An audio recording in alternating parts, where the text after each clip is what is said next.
Bonsoir à tous, bonjour à tous, ça dépend l'heure à laquelle vous me suivez. Euh, Me voici de retour aujourd'hui.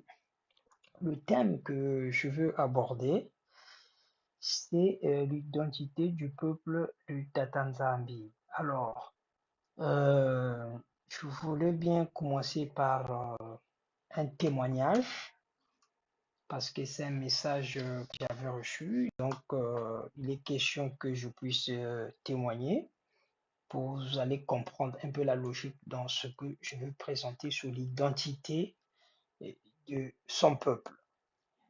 Alors, une fois, je partais déposer, récupérer mon fils aux entraînements parce qu'il fait du foot.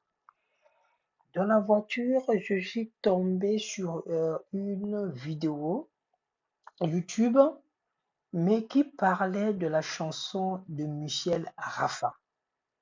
Et cette chanson, je crois que nous la connaissons, hein. La plupart des Congolais connaissent très bien cette chanson qui est intitulée Ngoma ya Congo Yubuyili.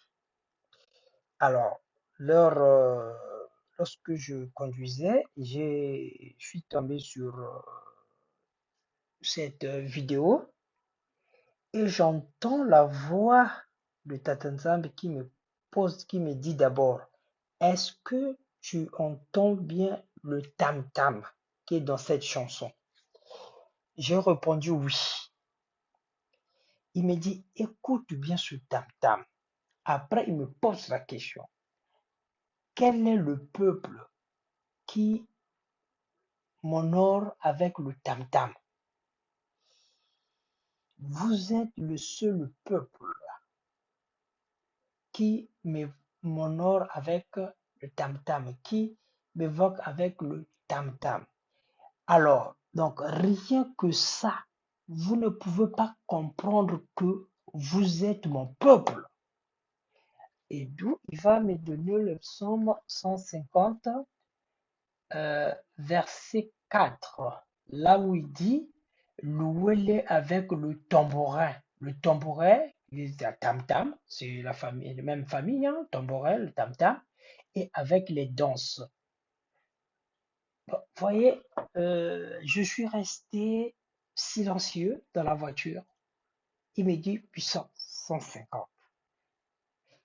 Et c'est vrai, quand je regarde, le tam-tam, effectivement, est dans le mœurs de nous les Africains. C'est notre coutume, c'est notre culture, le tam-tam. Il me dit, rien qu'avec ça, est-ce que vous ne pouvez pas comprendre que vous êtes mon peuple? Et pourquoi vous ne comprenez pas cela? Pourquoi vous doutez de vous-même? Alors, il va me dire, cherche à contacter, à échanger avec le chanteur de cette chanson, c'est-à-dire le compositeur de cette chanson. Alors, moi, je me suis dit, mais comment je vais faire? Puisque ce monsieur, je ne le connais pas, ni d'Adam ni d'Ève. Je ne le connais pas. Comment et par où je vais commencer? Alors, mes chers et frères, c'était pas facile pour moi. Je suis resté 1 mois, 2 mois.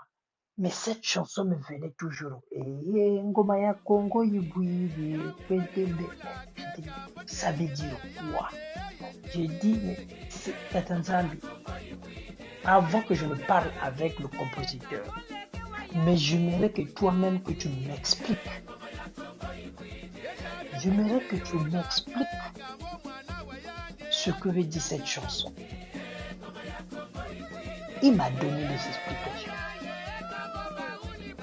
Alors, une fois, je tombe sur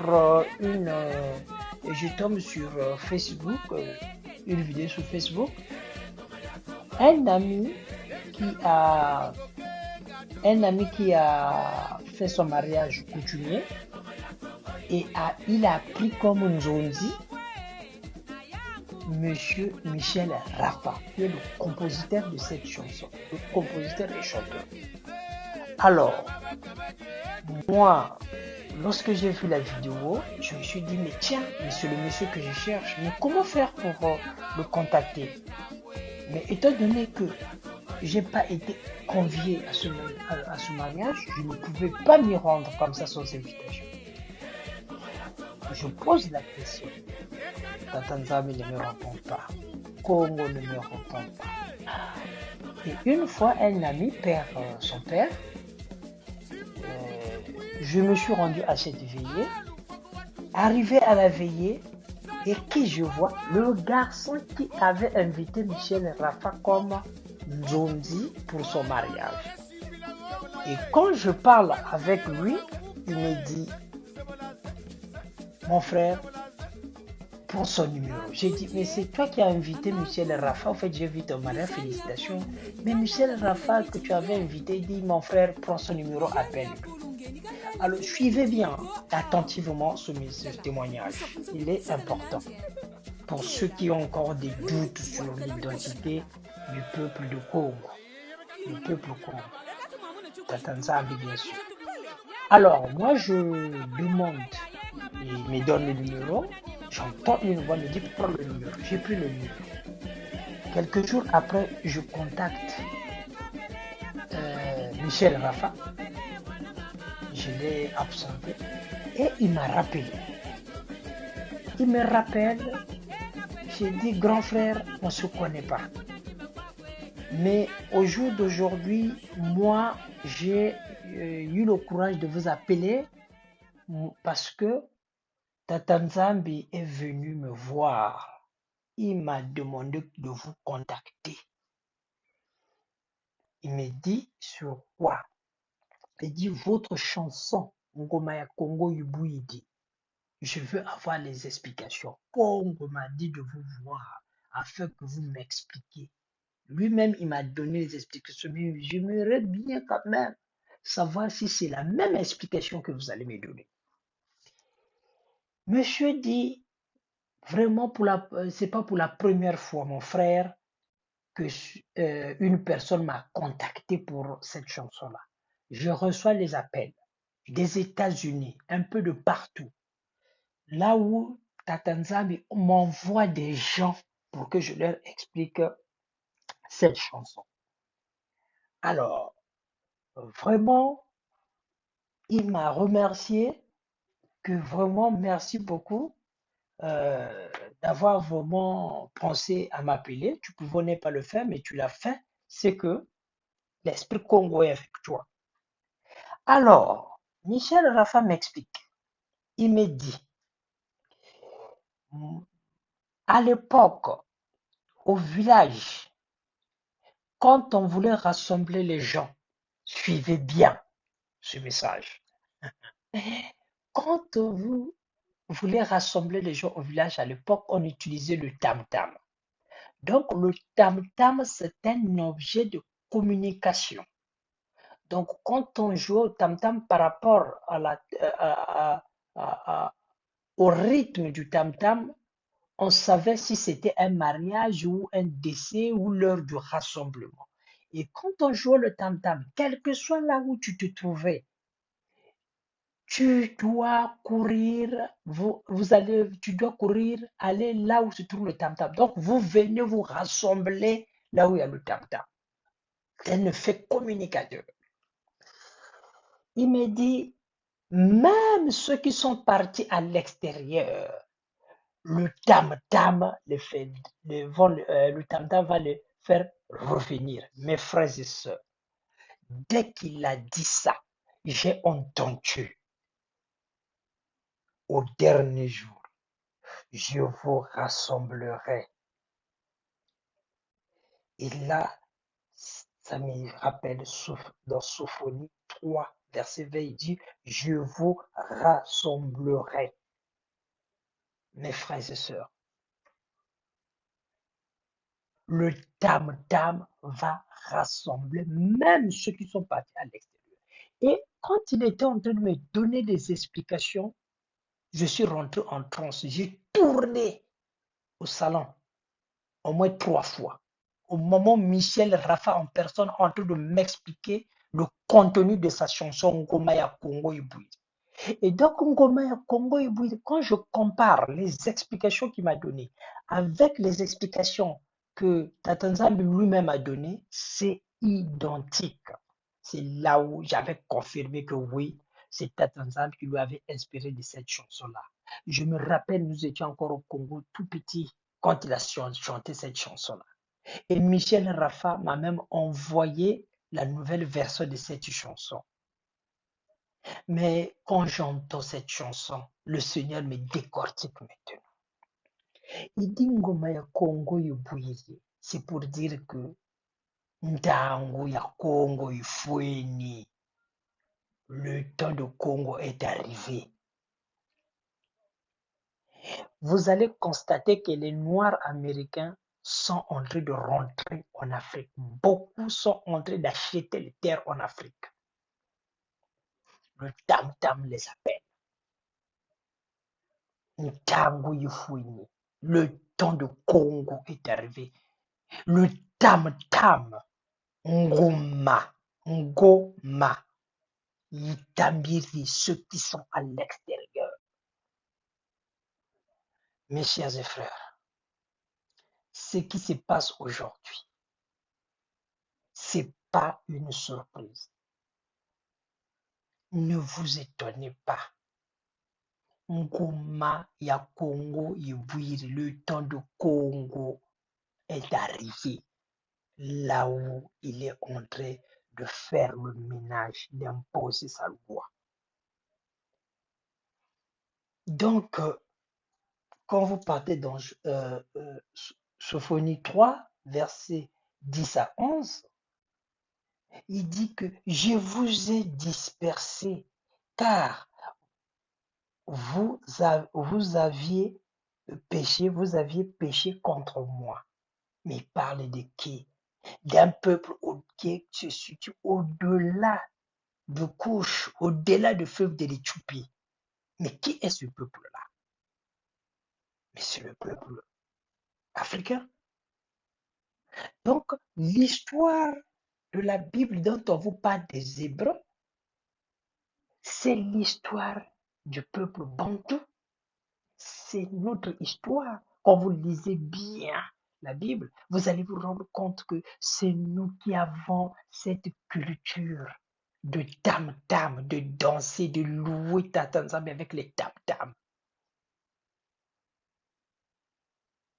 Et donc, Ngoma ya Congo Yubwiri, le temps de Congo est arrivé. Le temps de Tatanzambe est arrivé. D'où que quand le tam-tam est joué, ceux qui sont à l'extérieur écoutent la tonalité, écoutent le son du tam-tam et reviennent pour se rassembler autour du tam-tam. Mes frères et sœurs, je ne sais pas. Quand vous regardez l'histoire des Hébreux, regardez dans nos coutumes à l'époque, quand un frère mourait, il y avait la femme, on l'a obligée de se marier tous de la famille. Ça y est dans la Bible. Et donc, comme si vous lisez bien la Bible, vous allez voir dans les Hébreux. C'est pour vous dire que lisez bien cette histoire, vous allez vous rendre compte que c'est notre tradition. Ce sont les traditions du peuple bantou, les traditions du peuple Congo. Donc, mes chers et frères, ce peuple se situe au-delà du fleuve de Couche, au-delà du fleuve de l'Éthiopie. Couche veut dire nègre noir. Et pour moi, sincèrement, je n'ai plus de doute en cela parce que j'ai eu toutes les preuves possibles qui montrent que nous sommes bel et bien le peuple dont on parle dans la Bible. L'identité du peuple du Tatanzambi, c'est nous. Nous avons Tatanzambi en nous. Et même une fois, pour terminer, j'ai eu à échanger avec euh, quelqu'un, une tante, et lorsque je suis parti dormir, je fais un rêve là où il vient me dire, ne t'inquiète pas, tous ceux qui ont l'esprit Congo quitteront les maisons de deuil. Je posais la question de savoir, le maison de deuil, c'est quoi? Il m'a dit, les maisons de deuil, ce sont les églises. Et on a vu avec la Covid, lorsqu'on a fermé les églises, les gens n'ont pas prié chez eux, contrairement à ce que les pasteurs disent, qu'il faut aller à l'église tous les dimanches. Les gens n'ont pas survécu. Les gens priaient chez eux à la maison. C'était pour nous montrer que ce que nous devons faire, c'est de développer notre intimité avec Tata Nzambi. La connexion, parce que nous avons le Wi-Fi, moi j'appelle ça le Wi-Fi de Tata Nzambi qui nous permet de se connecter avec lui, avec le Père divin. Il n'est pas dans les églises. Je sais que certains vont bouder, mais moi je vous le dis, après chacun fait ce qu'il veut. Il est avec nous, il est en nous. Moi, ça fait maintenant 3 ans que je ne vais plus dans une église. Je prie chez moi à la maison. Mais quand je prie, je demande, il me répond. Et j'obtiens ce que je demande. Je ne suis pas parti voir un pasteur. Voilà pourquoi il dit que ceux qui ont l'esprit Congo, il ne m'a pas dit ceux qui ont l'esprit saint. Il m'a bien dit ceux qui ont l'esprit Congo, ne t'inquiète pas. Ils sortiront des maisons de deuil. Et il demande les maisons de deuil, il dit les églises. On a vu la Covid, les gens priaient chez eux. Et j'ai beaucoup de gens aujourd'hui qui sont en train de me dire que je n'ai plus envie d'aller dans les églises. Je préfère prier chez moi. C'est l'esprit Congo qui parle en eux. C'est l'esprit Congo qui a commencé à parler sur ses enfants. Cet esprit va sortir beaucoup de gens dans les églises. Mais il n'y a que des têtus qui vont continuer à aller à l'église croyant que Tata Nzambi est là-bas. C'est faux et archi faux. Il est dans toi, en toi. Tu parles, il t'écoute, il te répond. Concentre-toi. Et quand tu pries, il faut avoir le réflexe de un moment de t'arrêter. Et tu écoutes quand il te répond. Parce que quand tu parles avec ton père, à un certain moment, tu dois te taire, tu écoutes quand papa te répond. Tu ne peux pas parler comme on nous montre dans les églises, tu ne peux pas parler du matin au soir, il n'y a que toi qui parles, la personne à qui tu parles, tu ne l'écoutes pas. Normalement, il doit te parler. Tu parles, tu t'arrêtes, et lui, il te répond. Et c'est cette expérience-là. Renfermez-vous dans la chambre. Va, ferme-toi dans la chambre. C'est bien dit aussi dans la Bible. Parle, va dans la chambre, ferme-toi dans la chambre, prie, demande. Et tu vas entendre quand il va te répondre. Donc, mes chers et sœurs, pour aujourd'hui, voilà ce que j'avais à partager avec vous concernant ce témoignage et sur l'identité de son peuple. Merci de m'avoir vraiment suivi et je reviendrai prochainement vers vous avec d'autres témoignages à l'appui et d'autres thèmes. Une fois de plus, je vous remercie de m'avoir écouté. Que Tata Nzambi puisse vous accompagner